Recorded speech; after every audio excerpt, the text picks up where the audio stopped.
All right, everyone, I'm so excited that you could join us today for the Tools for Perseverance series. This is Dr. Jessica Wright, and I have been delighted to bring you examples of tools that each of my staff, our team members from the Office of Academic Development, have been using to persevere through this time. And I have just really enjoyed hearing from each of them about what is working for them. And I'm so excited today to be able to bring you information from Amy Taylor. Now, most of you know Amy. If you're lucky enough to know Amy, you know her as an expert in systematic review.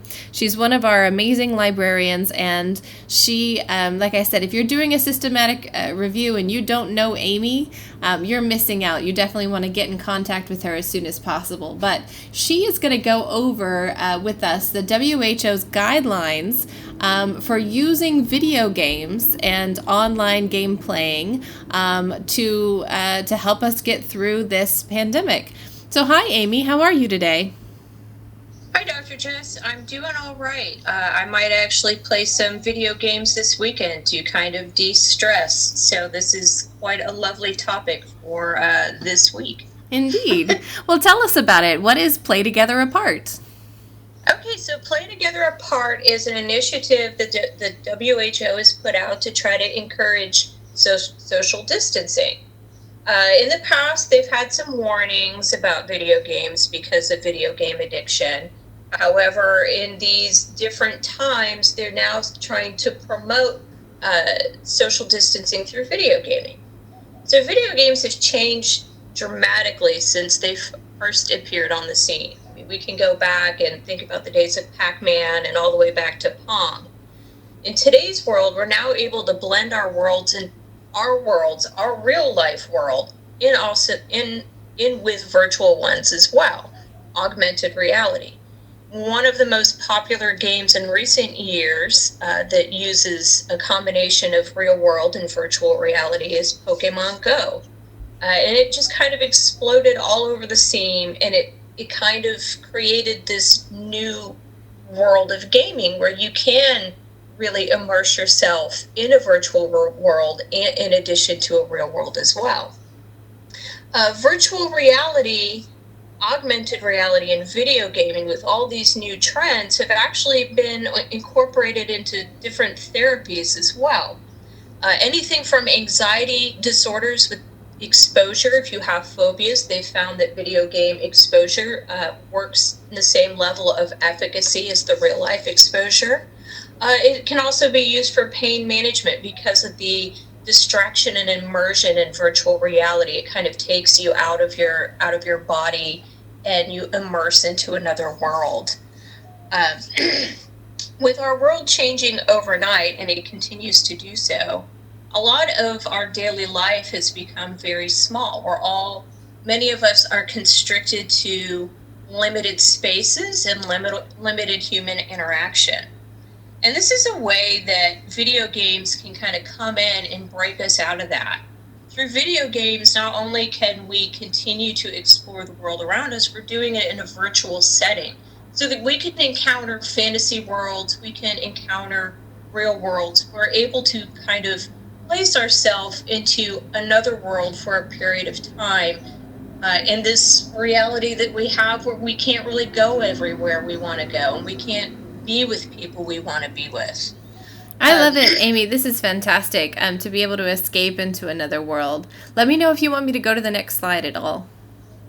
Sure. Go ahead and flip it over to the next slide. So some of the ways that you can utilize video games to help with this new reality. So there are games that you can use that create social connections, MMOG games, which would be massive multiplayer online games. Some of those games are fighting games where you build teams and you can actually meet and create new friends using these different game platforms. I have many friends who do first-person shooter, collaborative gaming. Those are often, fighting games, war games, that kind of stuff. Sometimes they're role-playing games. A game that it was popular for this style of gaming from a few years ago would be World of Warcraft. WoW.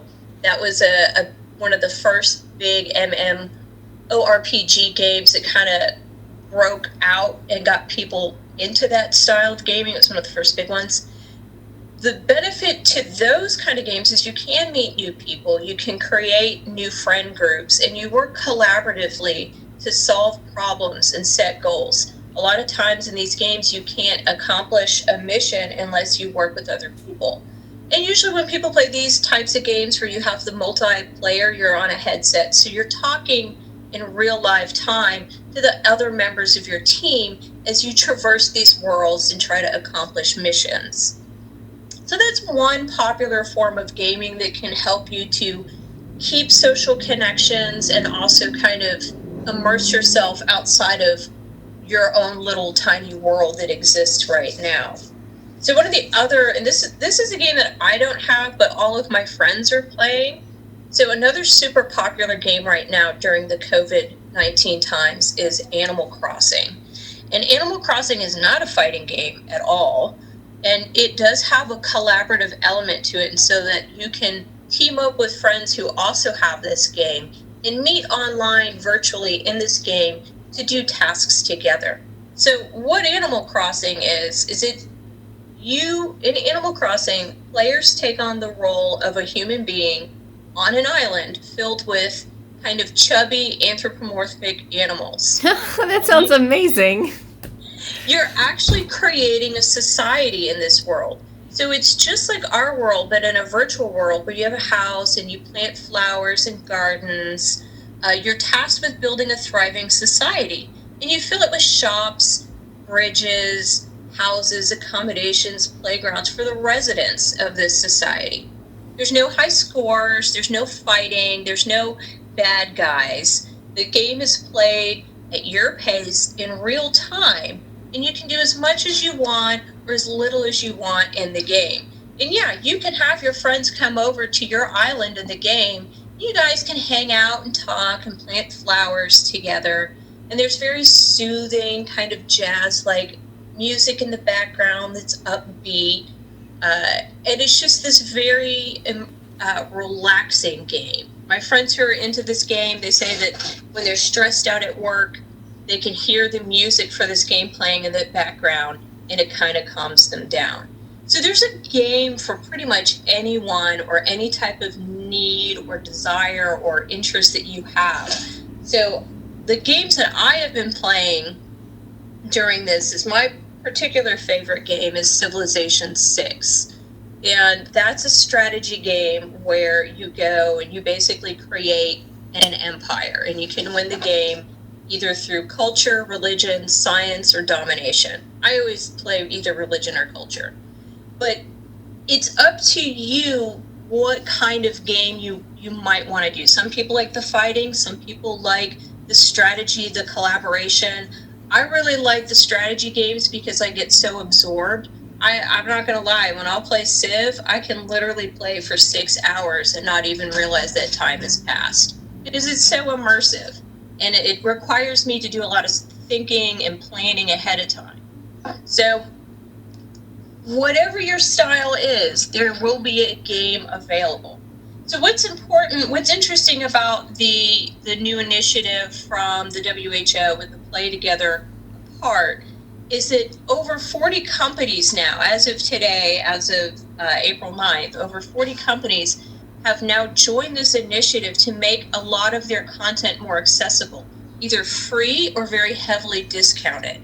So if you're looking to have a distraction, if you're looking to try to find a new way to do something different, do something new, maybe make new friends, and to do so safely without any risk of contamination or spreading disease, a lot of companies have banded together to create this content, make it more available to you. So, next slide. Sorry. So, what I would recommend doing is go ahead and search for the Play Apart Together campaign. See which companies are involved. It's changing every day. That's why I didn't include the list. More and more are getting on board. But this would be a time, to try something out. Try a new game. See what you like. There's any number of games. Computer, console, phone.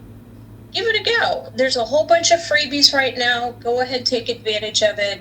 You can always use games that have like learning a skill component to it as well. But hanging out on an animal island full of little fluffy animals while picking flowers doesn't sound too bad these days. So give it a go. Thank you so much, Amy. This has been magnificent, and I certainly have learned a lot. I can't wait to check out the Play Together Apart campaign and see what exists in real life. Because you're right, I think that this is a really great way of creating those social connections, meeting new people, and meeting up with people that you know in real life in a virtual world. A way to feel close with people. So I really appreciate your time, Amy Taylor. Thank you so much. Thank you.